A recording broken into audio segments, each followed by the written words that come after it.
Senior leader Salman Khurshid, former External Affairs Minister of the country, has sent out a veiled message to the Grand Old Party to his party colleagues. This has come to the fore in a fresh post that he has made today. Remember, it was Congress MP Shashi Tharoor last week who had sent out a message to what he called critics and trolls after his party, the Congress, decided to back stands of their leaders like Udit Raj, who targeted Tharoor and called him BJP's super spokesperson. All of this while Tharoor was on an overseas visit representing India. Shashi Tharoor had said that he spoke about India's response to terror and not wars. This was over whether surgical strikes were conducted under the Congress or the UPA rule or not. Today, Salman Khurshid, speaking on the same line, said that the mission that he is on at the moment representing India is against terrorism. It is to carry India's message to the world. Praising Operation Sindoor, Tharoor back then had said that previous Indian responses were restrained. Salman Khurshid today claimed in a fresh post that he is carrying India's message to the world, and it's distressing that people at home are calculating political allegiances. In a message to his party members, Tharoor had previously said that critics and trolls were welcome to distort his view. Today, Salman Khurshid asked a pointed question. He said, "Is it so difficult to be patriotic?"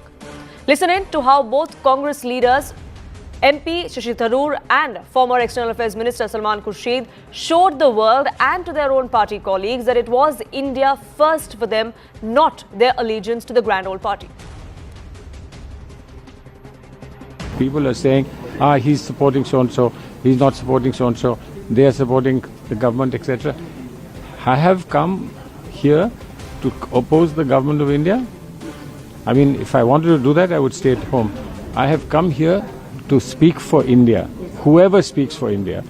And in whichever way they speak for India, whatever is said for India, we are here to support. It's only a short period of 10 days, 12 days, etc. Then you have to go back home and do what you are required to do at home. But here for India first, India and only India. What has changed in recent years is that the terrorists have also realized they will have a price to pay. On that, let there be no doubt. When, for the first time, India breached the line of control between India and Pakistan to conduct a surgical strike on a terror base, a launch pad, the Uri strike in September 2015, that was already something we had not done before. Even during the Kargil war, we had not crossed the line of control. This time, we have gone beyond both of those. We have not only gone beyond the line of control and the international border, we have struck at the Punjabi heartland of Pakistan. Our Director General of Military Operations got a call from the Pakistani Director General of Military Operations saying they'd like to stop this. No one sitting in Pakistan is going to be allowed to believe that they can just walk across the border and kill our citizens with impunity. There will be a price to pay. Now, the Congress seems to be in a catch-22 situation. They cannot be looking away at these comments that are coming to the fore from their very own, where they're talking about this government's response, the Operation Sindoor, and why it was necessary. But they also can't be seen as taking an anti-India line, something that they've been often accused of by the BJP. In fact, sources within the Congress have now told CNN News 18 that an advisory has been sent out to all of its leaders. The advisory is a one-line fine balancing act, many would say. It's not tough to maintain a balance between political loyalty and standing for the nation. That's the message the Congress has decided to send out to its leaders at a time when leaders like Shashi Tharoor, like Manish Tiwari, like Salman Khurshid, they've all come out, and while they're abroad, while they're traveling, taking the message against Pakistan, against terror to the world, they are questioning their very own party colleagues back home and the kind of comments that are coming to the fore. Let's open this up to our guest to join us on this broadcast. Tuhin Sinha, national spokesperson of the BJP, is with us. Leader of the Congress, Nikul Patel, is with me as well. Nikul Patel, let me begin by asking you, when Salman Khurshid says it's distressing to see some back home allude political allegiances, loyalties at a time when we're talking about India, is it so hard to be patriotic? Who do you think he's talking to? Who do you think that's a message to?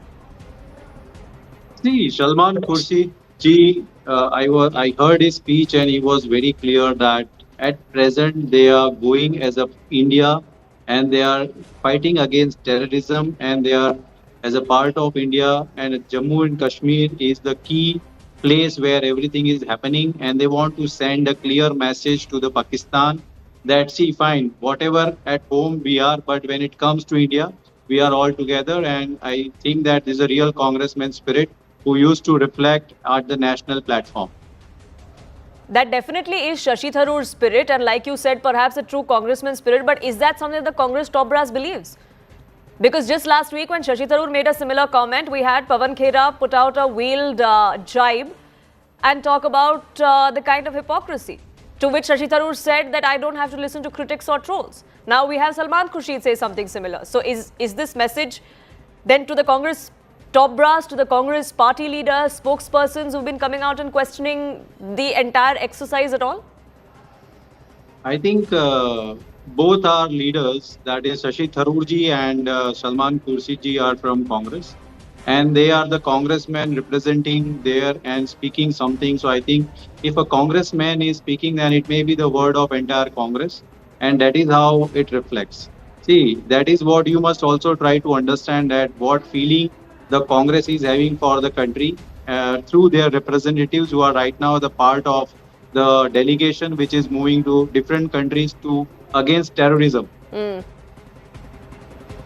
So two Congress leaders, Tohin Sinha, two very different kind of statements, and I don't mean Shashi Tharoor and Salman Khurshid, but I mean Salman Khurshid or a Shashi Tharoor and Udit Raj. Both Congress leaders, both are not speaking in the same tongue. Which is the real Congress and who represents the Congress there? Good evening, Poonam. Good evening, everybody. You know, if you read Salman Khurshid ji's tweet, it ends with, "Is it so difficult to be patriotic?" which essentially implies that Rahul Gandhi's Congress has been behaving in an unpatriotic manner, and it's a fact. In the last few days, they have virtually bullied leaders who have spoken for national interests, be it Shashi Tharoor, be it Salman Khurshid, be it Manish Tiwari. And you know, the buck stops with Rahul Gandhi over here. You can't blame a Pawan Khera, you can't blame an Udit Raj, because it is Rahul Gandhi who behaves like an absolute troll. If you recall, it was he who started maliciously distorting an innocuous statement of External Affairs Minister despite repeated clarifications. So, you know, if the messaging comes from the top, you know, the lower level leaders or the younger karyakartas would only pursue that, would only chase that. And I think this Congress party is a party which is, you know, which has a fringe mindset.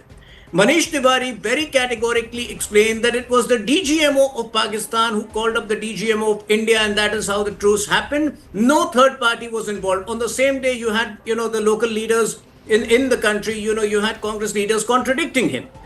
Repeatedly, we have seen Congress leaders, you know, Salman Khurshid took a very bold, a very audacious and a very honest stand when he said that in Kashmir has improved manifold after the abrogation of Article 370. Do you recall to what extent Rahul Gandhi had gone to oppose the abrogation of Article 370? And that included meeting the likes of Ilhan Omar in US and Jeremy Corbyn in UK in the aftermath of the abrogation of Article 370. So clearly, you know, the leaders who have gone in as part of the delegation have shown the mirror to Rahul Gandhi's Congress, and they cannot digest it. Is that what's happening here, Nikul Patel? That the Congress themselves are showing you the mirror, but because questions were asked right from the beginning about this entire delegation that has been going on, of why this endeavor. Jairam Ramesh last week came out and said that terrorists are roaming free after Pahalgam. Now we have MPs roaming around as well. Why was Shashi Tharoor included? We didn't name him. Questions have been raised by the Congress since day one, since this entire exercise was envisioned and then implemented. See, I think you must correct yourself that Congress had given support to the government in all respect when the operation started. That is the first part. Secondly, if my friend is giving some analogy, then I think he must remember the Madhya Pradesh minister speaking about Sophia Qureshi ji, and the Karnataka MLA speaking something about IS officer about he is to be a Pakistani. So that is the mindset of Bharatiya Janata Party, and they want that everyone who is not who wants to speak in the larger interest of the country and not speaking in favor of government are not nationalists. This is what the mindset of BJP is. I think that should not be. Right now, I will just say that, oh, fine, we are with the government, and whatever the terrorism is there, we are not with it. But definitely, when it comes to after all the things had been covered, what is the importance of national security? Why the Ministry of External Affairs come out and say such things? That are all questionable, and there are legitimate What are the questions. I things think that you're that can be referring to? asked. What are these questions that you're asking for? The question that has been time and again asked by Congress MP and the LOP Rahul Gandhi and everybody else in the Congress is that EAM said that Pakistan was informed. The External Affairs Minister himself has come out and clarified. The Ministry of External Affairs has clarified. The Foreign Secretary has come out and briefed the Standing Committee of the Parliament. And yet, these questions keep coming up again and again. Why? Yeah, definitely. There will be a question of what happens to an internal security, why terrorists were able to enter Pahalgam, what the intel was, why they have killed so many people, and why they have not been still being arrested. What are the reasons? So these are all questions Sure, that and they're we valid need to questions to ask. be asked in a democracy, which is why there was this standing committee that was briefed by the Foreign Secretary a few weeks ago. That was the forum for the questions to be asked. The questions were asked and they were answered. And yet we had Congress MPs come out, opposition MPs come out of that meeting and ask those same questions again. Yeah, if in the meeting some question are asked, and if it comes to an open platform, and in a democratic process, if an opposition comes and say to the public, I think that's the fair part. I don't understand why there is any kind of misconception or misunderstanding that we are against the government or we are against any operation that has been taken out, which is in the larger interest of the country. It's not a misunderstanding or a misconception. And I'll quote what in a social media post Salman Khurshid, one of your party leaders today said. He said, while we must be careful not to allow domestic divisions to disturb our purpose, is it too much to ask that the shrill pitch at home be lowered to preserve the credibility of this exercise? Who do you think he's referring to then, if not the Congress? The BJP is not questioning this endeavor. It wasn't a BJP leader who came out and said terrorists are roaming after Pahalgam and so are MPs roaming around the world. Who do you think Salman Khurshid is referring to? Again, I would like to say that we are the same Congress who is also appreciating the government, and we are also with the government regarding operation that had taken place, and we are given all due support to the government. And that is why I'm giving an analogy that if Bharatiya Janata Party minister speaks about Sophia Qureshi, are they not in the favor of Sophia ji? I don't understand that thing. So there are within the BJP quarters as well, there are comments that are made that are not the party line. Why make such a big deal out of it? You know, in their case, from right after the Pahalgam attack on 22nd April, almost every day, whether it is Robert Vadra, who initially tried to give a clean chit, said, you know, it is not possible for terrorists to kill on the basis of religion, to Sida Ramaiya, all their top leaders, one by one, have basically almost every day made vicious comments. As far as, you know, our side is concerned, whoever has made vicious comments has been condemned. And in fact, you know, the Madhya Pradesh case, in the case of Madhya Pradesh leader, cognizance has been taken by the Supreme Court and due action will follow. Now, the point is, you know, the kind of obnoxious glee which this Congress party derives in hounding us on what seem to be speculated losses. Why have I never seen them celebrate when, you know, the DGMO lists out 11 PAF air bases which have completely been destroyed? You know, it almost seems that, you know, they have been tasked to find out this information by some of their foreign friends. Why else would they be, you know, such a perverse, such an obnoxious glee in knowing our exact losses when we have told them that, you know, everything will be informed in due course of time? Today they are insisting on calling a special session of parliament. But my point is, in the last 1 month, so many Congress leaders have been quoted by Pakistani channels, knowing how reckless, knowing how irresponsible they are. If we call a special session of parliament now, they would again make some absurd and reckless statements, which would again, you know, make Pakistan use those statements against us and browbeat us. So this Congress party is so reckless, so irresponsible that we have to think 1,000 times before, taking simple decisions such as calling the parliament session. Of course, there were two But all-party meetings. Isn't the parliament the right forum to be asking these questions? You say that the opposition should refrain from making comments in public. So Fair enough. This is not the time to ask those questions. The monsoon session of parliament is due in the next 1 month, and there will be extensive discussions. As far as the queries are concerned, mind you, whether it was, with regard to what was the involvement of Donald Trump, whether it was with regard to our speculated losses, whether it was with regard to ceasefire, all of these questions have been answered multiple times. If they don't have the ability to comprehend it, or if they maliciously distort our answers, are we responsible for that? What is it that has not been answered to them for which Parliament needs to be called immediately? Of course, Parliament will be called, it's due in the first week of July. The monsoon session is due, and in any case, 57 of our members of parliament are traveling right now. They would be back in the next few days. So what is this tearing hurry of the Congress party when they can't behave in national interest for one single day? So the time will be right when the parliament session is held as per schedule, Nikul Patel. Why not wait until then? Why not wait until then to ask these questions?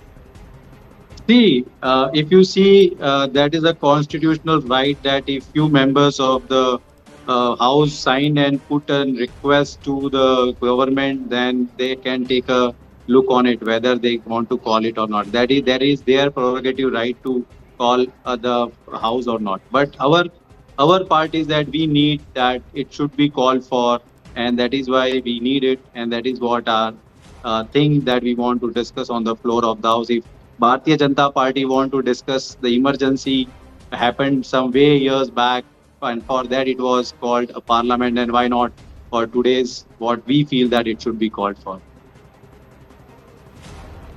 But sir, as far as the parliament session is concerned, that will be held when it's held. These questions are being answered during the standing committee meeting, during an all-party meeting. All of the questions that have been so far put forth by the Congress party or anybody within the opposition, any member of parliament, have been answered, both in public forum and in private during these standing committee meetings. And yet we have these questions that are asked time and again by the leaders of the Congress.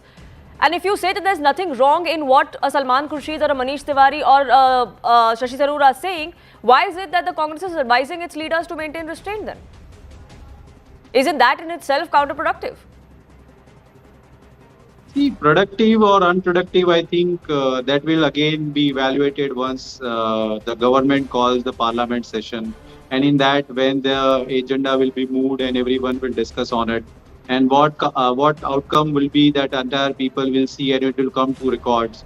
So I don't think that there is any harm in demanding a house call of a house. It's a prerogative right of the government. If they want to be discussed during monsoon session, then that is their right. But as a part of an opposition, if we wish that we want a special session, then we can request. Right, we cannot call, but we can request. We are doing it.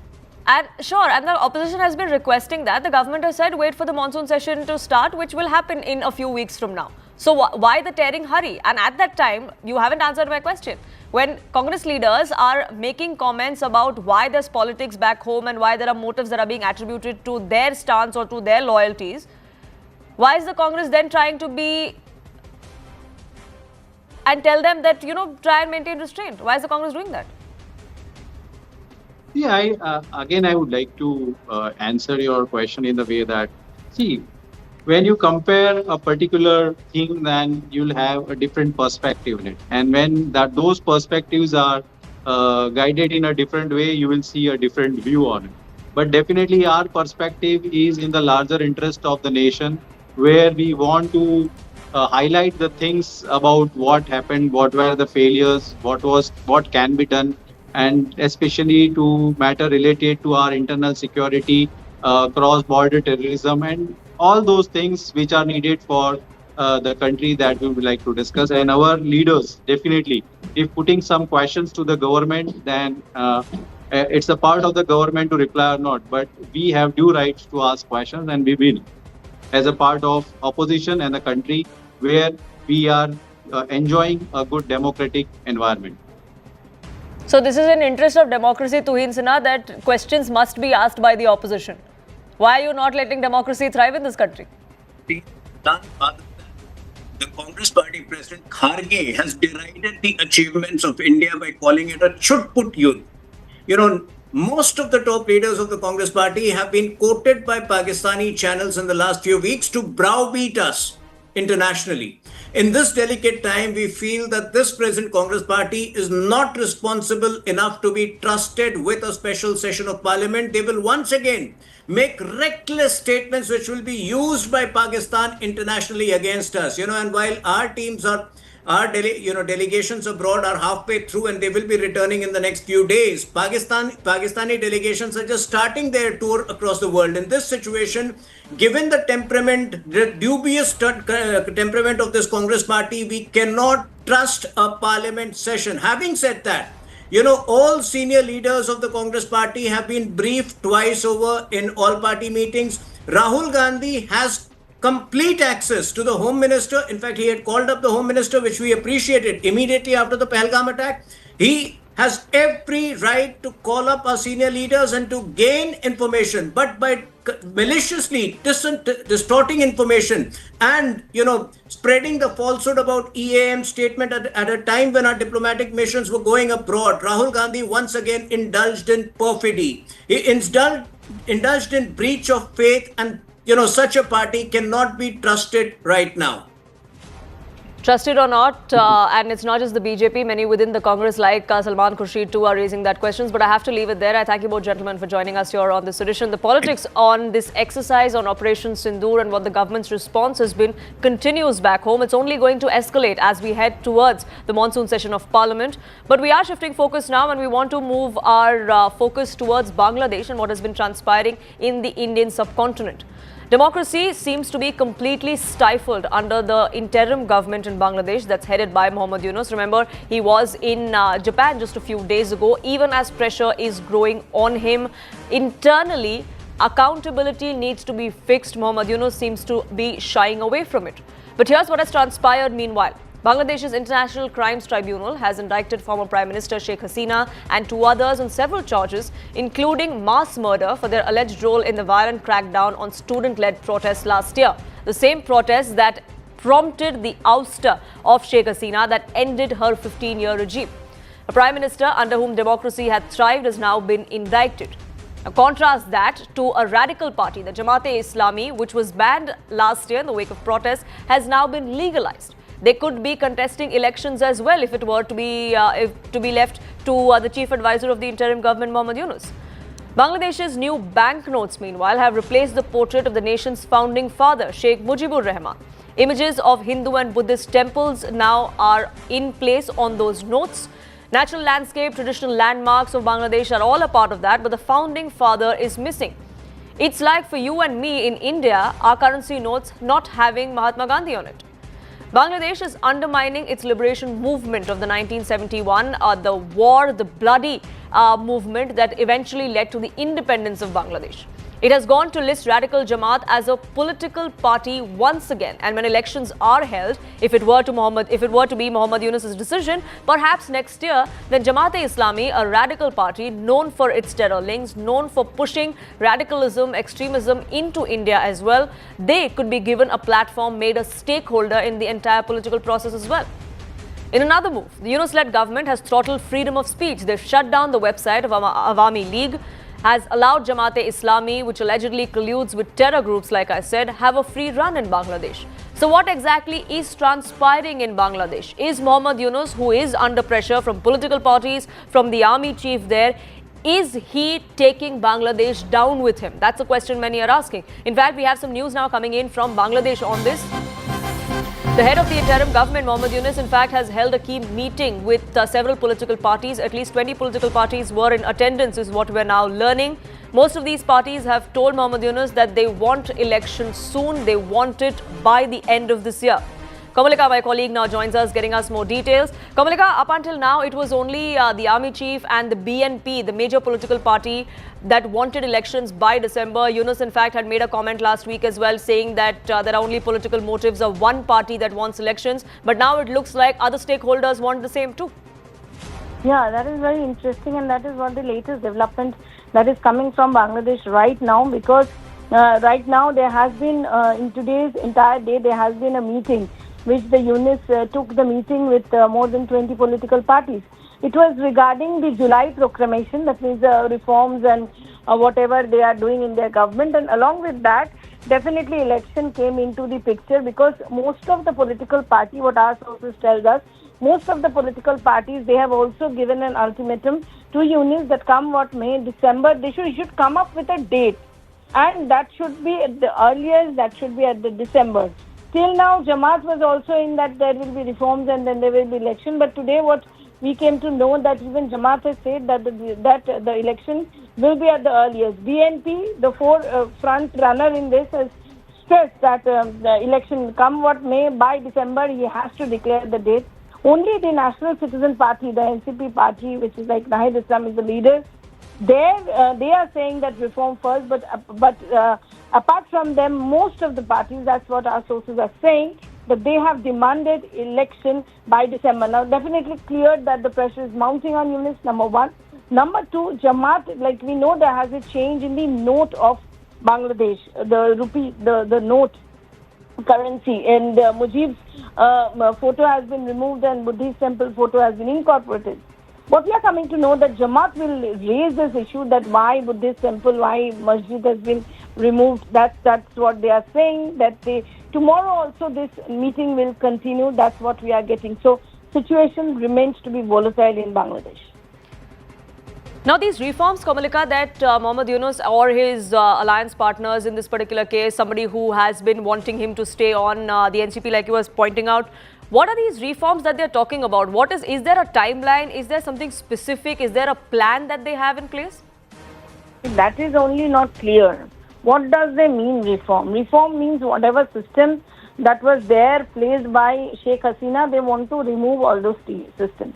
In the name of women development, there is a commission.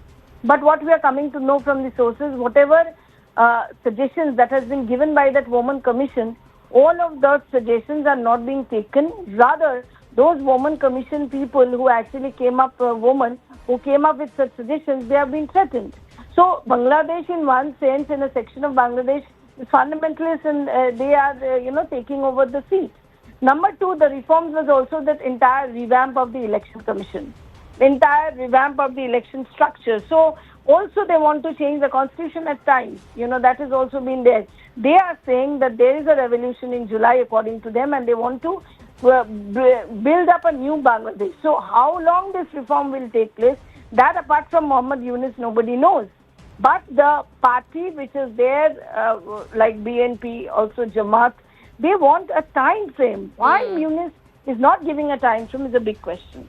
Right, Komalika, thank you so much for getting us the latest on that front. Pressure is definitely mounting, and now that 20 political parties, 20 stakeholders in democracy being upheld in Bangladesh is concerned, all of them are mounting pressure on Mohammad Yunus, on the interim government, to hold elections by the end of this year. It's a tight 6-month deadline. Let's open this up. Tara Karta, former director of NSCS, joins us. Senior journalist from Bangladesh, Zaygum Azam, will be joining us as well. But Tara Karta, let me ask you, the kind of pressure that we're seeing coming in for Mohammad Yunus, it was the army chief first in the BNP. He tried to push that away, saying it's just from certain quarters. But now we know that all political parties want elections to be held by December, not by next year as he was promising. Do you think he's just trying to buy time by making this pitch about, oh no, let's have reforms first before we have elections?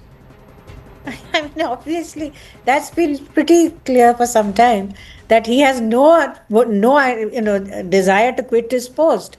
And the fact that, even last month, he had held up a meeting, and the same, when he was under pressure from the army, he held a meeting with all these parties. This was late, a week, 10 days before. And the same message went out. This was before the Jamaat-e-Islami was still saying no elections. Now, of course, they've changed their stance because they've been recognized almost as a party, so they've changed. Everybody is saying, please hold elections. His reforms are, like we said, the NCP, which is the student party, obviously has no standing outside of urban areas. So they don't want elections now. So when he says constitutional reforms, under what authority?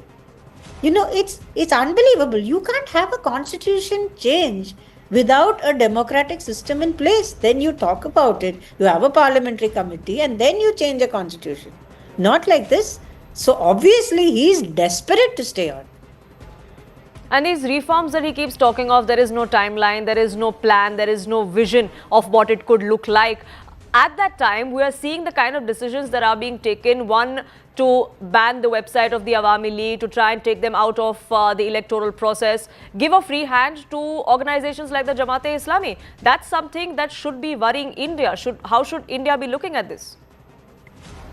No, what is more worrying is the economy is sliding. It's in free fall. They had there was a bunch of industrialists who got together and said, look, we can't sustain ourselves. Industry is failing, power situation is failing, unemployment rate is at a historic high. This is what you have in a neighbor. The Jamaat-e-Islami so far in the last couple of months has not been actively anti-India. To give it its due. It has also been very supportive of the army. So one can only hope that they could reform themselves in multiple ways. But that is, like I said, that is for the people to decide as and when there's an election. And winning an election is not so easy. And the Jamaat-e-Islami has not been very good at winning elections. So let's see how it goes. But elections or not, politically, whether they manage to make a dent or not, but now that they have this kind of patronage or a free run, so to say, what's going to stop them to try and foment trouble across the border? That's perhaps the worry, given how porous our borders are, given the history that India has with Pakistan as far as pushing extremism into our territory is concerned. Oh, that is a Pakistan ploy. And the Pakistan embassy, until the ambassador was recently asked to go home on very embarrassing grounds. So the rest of it, Pakistan embassy is in full flow. Their links with the Jamaat-e-Islami, low excellence has been extremely well established. But this whole talk of Northeast states which Yunus is doing, he's like playing everybody. He's playing Pakistan, right, by saying that we should have this whole Northeast and everything. He's playing China. He's playing the. So he's playing just about everybody, and in the process, this is what he's brought his country to, with absolutely its economy in such terrible shape. So Bangladeshis have a right to elect who they want, and that is what they're asking. Absolutely. Right now, we have a leader with absolutely no absolute freedom, no accountability, and he wants it to stay that way for however long he can manage to keep that. Tarakata, do stay on with us. Salahuddin Shoaib Chaudhary, a journalist from Bangladesh, is with us. Senior journalist Jaigom Azam is also with us. Mr. Azam, let me ask you. Is Mohammad Yunus trying to stay on for as long as he can, even if that comes at the cost of the country and its people as a whole? Because many would say he's sinking and he's taking Bangladesh now.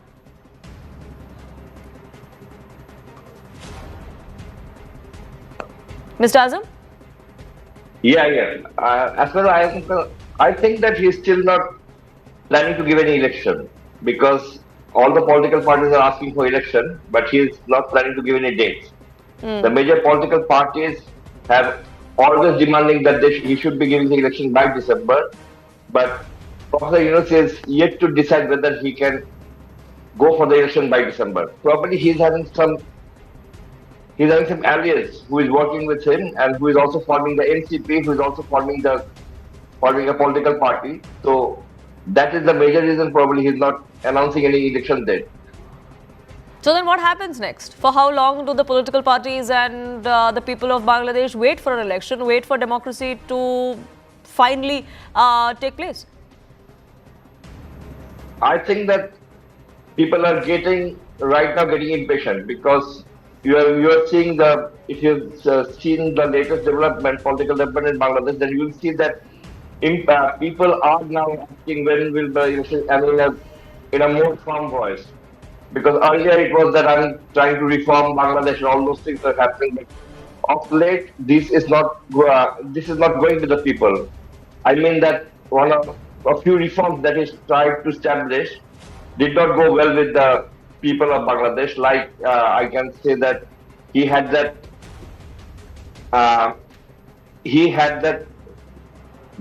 port. He wanted to leave the port to the foreigners, Tiranpur port.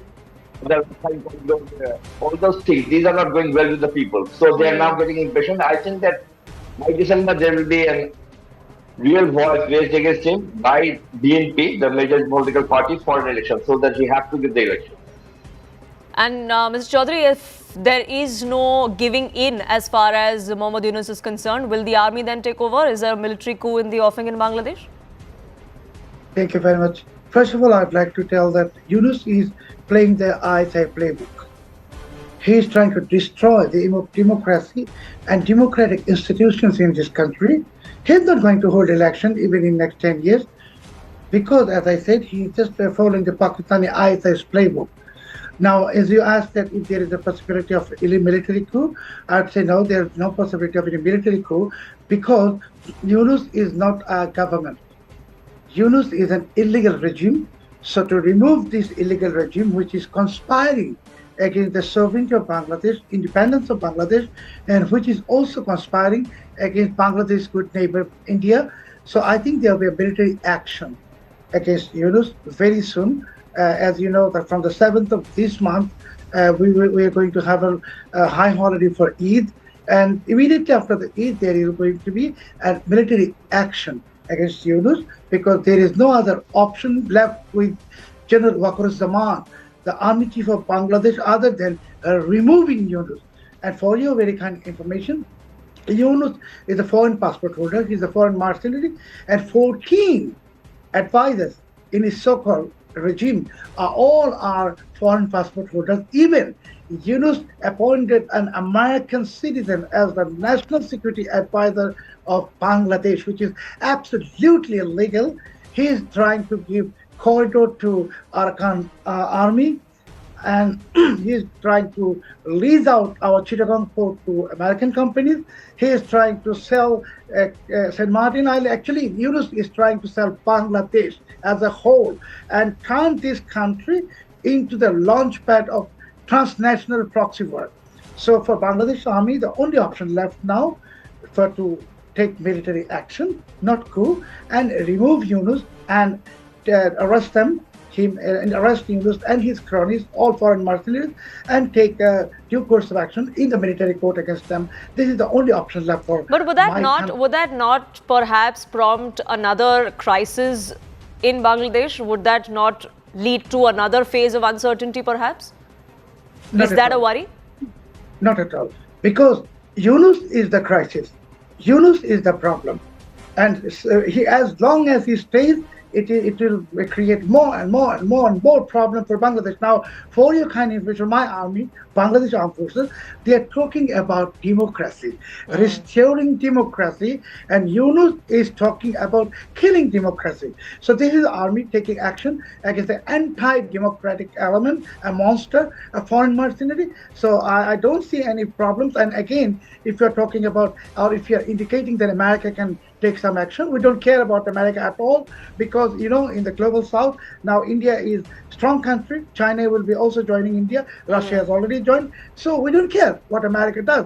America is a country run by Trump, and Trump, he doesn't know what he's doing. So America is glory lost. It's the country itself does not know its destination. We don't care what America does at all. Tarakar, do you find it interesting, this America's role and the mention of America? When we had the protests against Sheikh Hasina and the ouster, we had questions being raised about an American link. At that time, there was another dispensation. Now we have another dispensation in the United States. But it seems like the allegation is the same. Well, in actual fact, American, what shall I say, quiet policies don't change very much under whichever president. You know, certain objectives continue. And I very much fear that Bangladesh is being drawn into a new Cold War. The Cold War area shifted from Russia to this side. So that is dangerous for Bangladesh. But all the same, I would rather have the Americans there rather than the Chinese, right? I mean, that is a basic fact.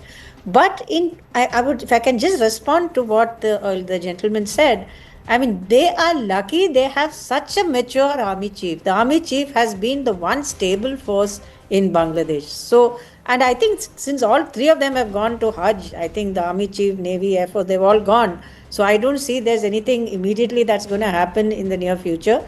But they are a stabilizing force, and one hopes that they can get things in order. I entirely agree that Yunus and his foreign cronies, foreign passport holders, in fact, there's a bunch of them who have no idea what they're doing.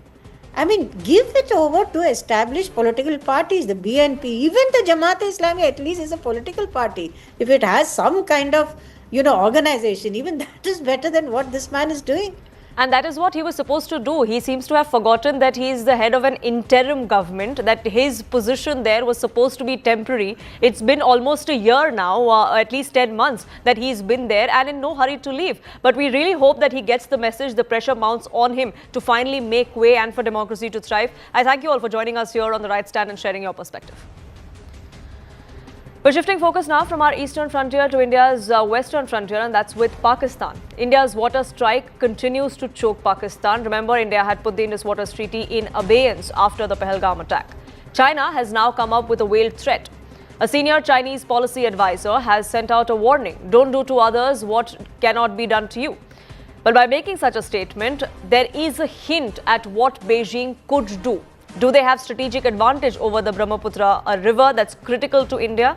Can China do to India what India is doing to Pakistan? There are several questions that are being asked, but experts suggest that the way India's diplomatic strike on Pakistan is concerned, with putting the Indus Waters Treaty in abeyance, the way that has hurt Pakistan, China can't do the same with India. Pakistan is witnessing an agricultural crisis at the moment after the Indus Waters Treaty was put in abeyance. India has no such binding treaty with China on Brahmaputra. There's only certain data sharing MOUs. India has a limit to control the Indus water usage to Pakistan. But reports suggest that Pakistan is staring at a bleak Kharif sowing season. There's a major dip in water storage at two of its key dams, the Mangla Dam on the river Jhelum and the Tarbila Dam on the Indus River. Now, China doesn't have the resources to choke India, even if they were to try and make good on this dare that they're giving us with the Brahmaputra River, since terrain will be a major challenge for Beijing. After India's diplomatic strike on Pakistan, there has also been a decrease in the inflows of the Chenab River due to the regulation of the water inflow by India. Experts say that the looming crisis is what prompted Pakistani Prime Minister Shahbaz Sharif to rake up the water dispute at a UN Glacier Preservation Conference in Tajikistan last week. India responded in equal measure to that. If China tries to choke India using the Brahmaputra, it will be a costly affair which China cannot afford at the moment. The country is trying to enter tier 1 weapons market like Israel and Russia. They are already suffering a dent with its ammo failure in Pakistan after all of their air defenses that they lent to Pakistan failed during Operation Sindoor. There's also a tariff trade war that they're in the midst of with the United States. India has so far been complying with the Indus Waters Treaty. It is Pakistan that has not held up its end of the bargain. China's aggression could be seen as a bid to weaponize water against a growing economy, and that's not going to cut ice. So fair weather allies they may be, but China is not going to do to India, or cannot afford to do to India, what India is doing to Pakistan with putting the Indus Waters Treaty in abeyance. Joining me on this broadcast is Ashok Motwani, author of the Indus Water Story. So thank you so much for speaking with us here on CNN News 18. I want to ask you this, Pakistan is facing an overall shortage of about 21%. It's been at least a month or so after India put the Indus Waters Treaty in abeyance. It is the sowing season. Do you think that this is only going to worsen for the agricultural sector for Pakistan and its people from here on out? Actually, I think this book which we wrote, it's 5 years back, and statistics, etc. I mean, I don't have it ready on my listing. Sure. But yeah, definitely, treaty is in abeyance, and it is to our advantage because treaty was actually quite good as long as they behaved themselves. What they did is that every drop of a hat, they just put in legal angles, and therefore all our projects got delayed, and the cost escalation was there. Otherwise, if you see 20% decrease is there, it doesn't really matter, because at the end of it, as soon as we remove these legal hitches and our projects are in proper shape, we'll be consuming what we are supposed to be consuming. So legally, they don't have anything to say anymore. This is seasonal thing, and because they unnecessarily put hindrances, and there were some studies to be done by us also. For example, Wooler. It is a lake, it's not a river. Where does it figure in the treaty? Correct. But then वो बांधकाम अगर जब चालू हुआ तो some of our over enthusiastic engineers or politicians or whatever it is, they decided that it should go for the concrete thing. The concrete thing came into the legal issue and the whole project got delayed. Now dredging etc. slowly and slowly we are just doing it. So this abeyance, let it continue. At the same time, legally we are on a solid wicket. थोड़ा उनको तकलीफ होना भी चाहिए क्योंकि उन्होंने कुछ investment किया ही नहीं था. उन्होंने अपने इंटरनल इश्यूज हैं उनके. We don't have to worry about anything. Let the abeyance continue and we are on a solid wicket. Little bit तकलीफ उनको होगी, होने दो. उससे we have nothing to worry about from the legal angles or the international affairs or whatever it is. Well, Mr. Motwani, legally speaking, like you said, we're on solid ground. But, you know, this has brought the spotlight back into how this treaty was actually signed, how it came into being. Many experts believe that when it came into being, when it was signed in the 1960s, it has been unfair to India since then, that it was always more advantageous to Pakistan than to India. Do you agree with that? I won't go into, fair and unfair. This was signed by head of the state and it was the role of a big brother. At that time, certain things were anticipated and expected also. They goofed up the chance for 6 decades. So I won't say fair or unfair. These are natural resources. Besides, this type of statement only our official spokesperson can give, who is sitting in Delhi. I would say treaty was good. Had they behaved themselves, they would have enjoyed 65 years they enjoyed, they could have enjoyed further also. But unnecessarily legal hassles which they created, now it is becoming a fanda for them only. We have already started dredging, we already started cleaning up, we already put the things at ease. And all we are doing is engineering work which we are supposed to do many years ago. इसकी वजह से उनको right now they will face shortage. जो आपने कहा ना 21% shortage हुआ and all that. This is because we are doing our cleaning up operations which we should have done years ago. And had they allowed us to do our things properly, they would have been at advantage. Today they would have got much more water and timely water because we were regulating it with lot of comfort zone to both sides. Right.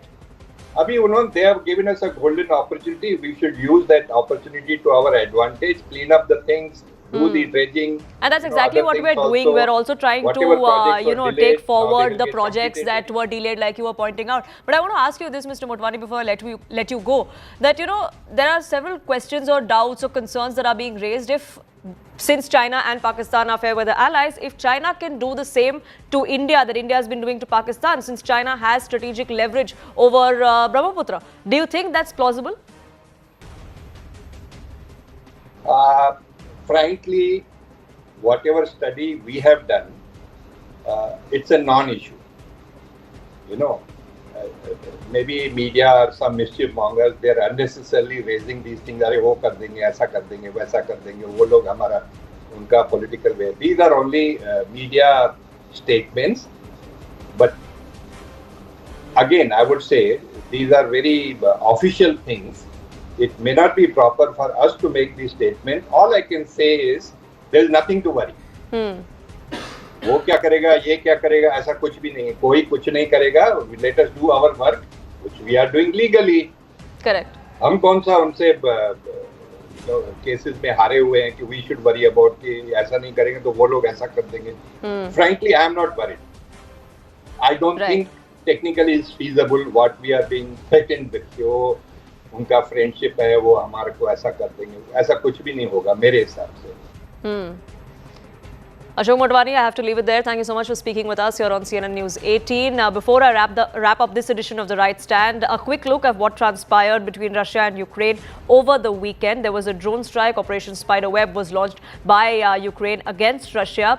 This came right ahead of the meeting that was being held between the two sides, the peace talks that have just about concluded. We're given to understand that those talks in Istanbul have just about ended. It lasted for about an hour. Delegations from Russia and Ukraine met today for their second round. This is a direct peace talks between the two. Whether or not there was a ceasefire plan that was put in place, we don't know just yet. But take a look at what exactly transpired in Russia when Ukraine struck over the weekend.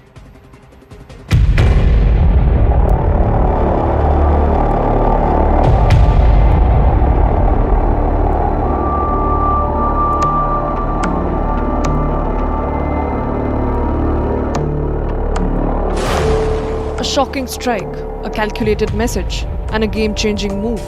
Ukraine has stunned the world with a daring drone attack deep inside Russian territory. An operation so bold and meticulously planned that it's shaking the very foundation of military strategy. In the world of modern warfare, the battlefield stretches far beyond the front lines. It reaches deep into the heart of enemy territory. Ukraine delivered a devastating blow, one that will echo across the skies of Russia for years to come.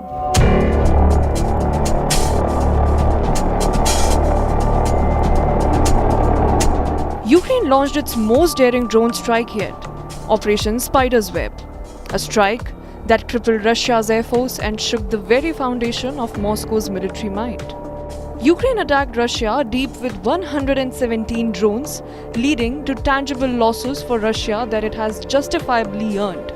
41 Russian aircraft, including some of President Putin's most powerful long-range bombers like the Tu-95s, Tu-2020Ms, and A-50 surveillance planes, all of them which were destroyed in a single night. The damage amounting to a staggering $7 billion.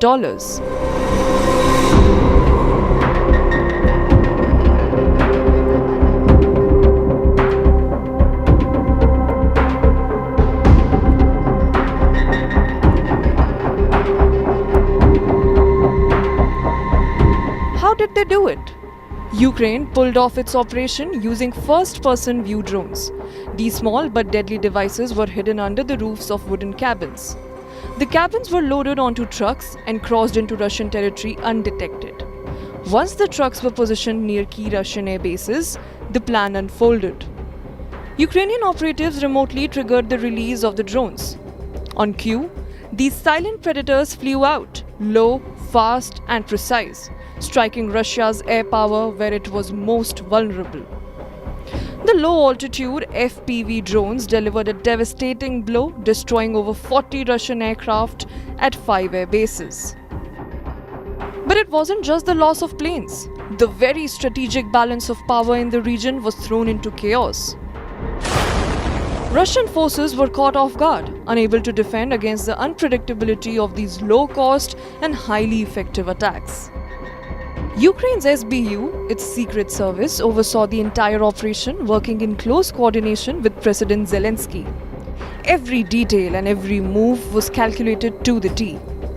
The SBU ensured that the real masterminds were nowhere near the explosion zone. The operatives had long returned to Ukraine, leaving behind only the unwitting drivers to bear the consequences.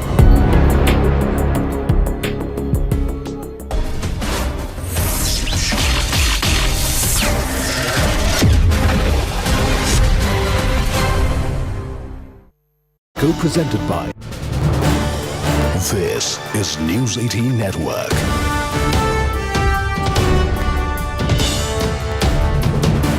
India's largest news network. Sheikh Hasina charges crime against humanity as Bangladesh's Crimes Tribunal has indicted the former Prime Minister of Bangladesh, Sheikh Hasina, and 2 other senior officials in her erstwhile cabinet on serious charges, including mass murder. Now, besides Sheikh Hasina, the country's former Home Minister Khan Kamal and ex-IGP Chaudhry Mamoon have also been named as co-accused in all of these charges. Remember, all of this comes in connection with the violent crackdown on student-led protests last year. The chief prosecutor at International Crimes Tribunal has alleged that Hasina orchestrated a quote-unquote systemic attack and is responsible for crimes against humanity. The trial began nearly 10 months after her government was ousted. The tribunal, led by Justice Gholam Mortuza, formally took cognizance of the charges and will now proceed with the trial in absentia. Remember, she is still in exile. The prosecution has accused Sheikh Hasina and her aides of using brutal force to suppress mass dissent. A party's website has been banned in Bangladesh by the interim government under Mohammad Yunus. Meanwhile, Bangladesh Supreme Court has lifted the ban on Jamaat-e-Islami party more than a decade after it was banned by Sheikh Hasina's government. This means that Jamaat-e-Islami party can now be formally listed with the Election Commission and can contest polls.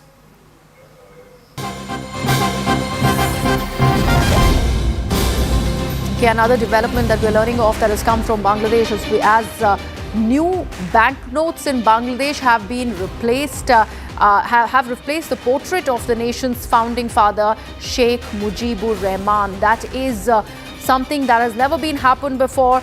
And these replaced images really now show images of Hindu and Buddhist temples, natural landscape and traditional landmarks in Bangladesh. The new notes will be in circulation along with those having Mujib's portraits and coins. So the father of Bangladesh, Mujibur Rahman, his images have been replaced and these new notes are going to be coming in circulation. They have now landmarks in Bangladesh, Hindu and Buddhist temples, and the landscape and also the traditional portraits of Bangladesh that will now be part of the new banknotes. So a very important development that is coming to light from Bangladesh. My colleague Kamalika is joining us with all the latest on this. Yes, Kamalika.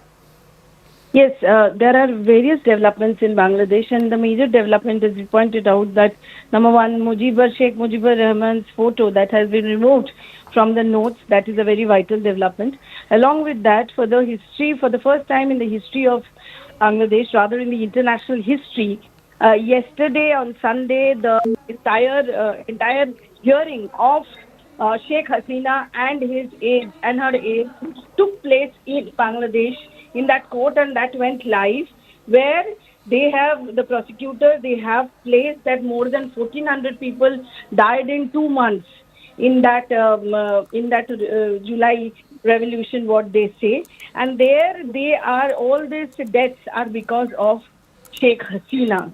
That is what the charges are there against her, and along with that, warrant has been issued now, and she has been asked to be present. That the court has asked the interim government to make Sheikh Hasina present by 16 June in court. So this is also a very important development, because in every way there is absolutely crackdown on Awami League.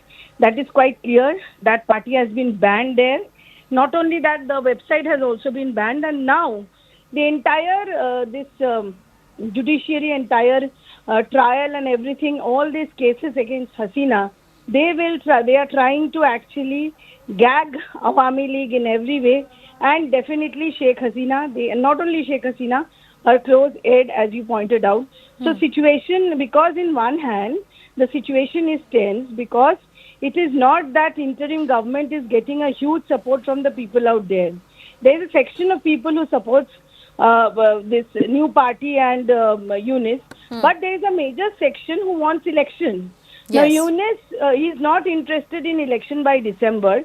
Today, what we are coming to know, that today he will again have meetings with all political parties. In BNP is not happy that he has not promised anything that this election will take place in December. So in home, he himself is in problem.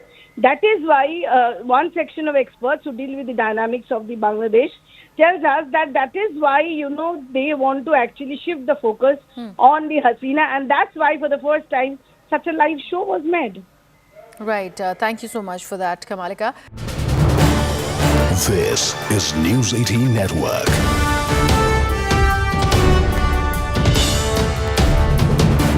India's largest news network.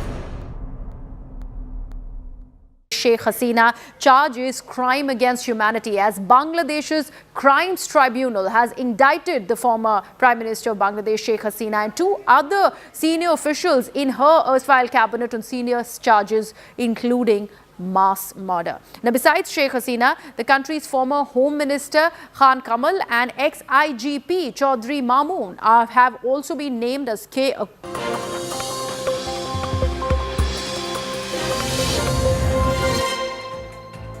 Good evening, you're watching Brass Tacks. I'm Zakir Jacob. There is a big political controversy regarding what the Chief of Defence Staff, General Anil Chauhan, said on the sidelines of the Shangri-La dialogue in Singapore. For the first time, a high-ranking Indian military official admitted that India had lost jets, although the general did not put a number on how many jets India lost. He did definitely say it is not 6 jets, as Pakistan has been claiming. That was a specific question that was put to him. He spoke to a couple of foreign media outlets. It's the first time such a senior-ranking military official has spoken to the press and has admitted that India has lost jets. Now, the opposition Congress is making a big issue of this fact by saying that this is something that the Modi government has not admitted so far, and they should have admitted this, told the people of India this right after the ceasefire was announced on the 10th of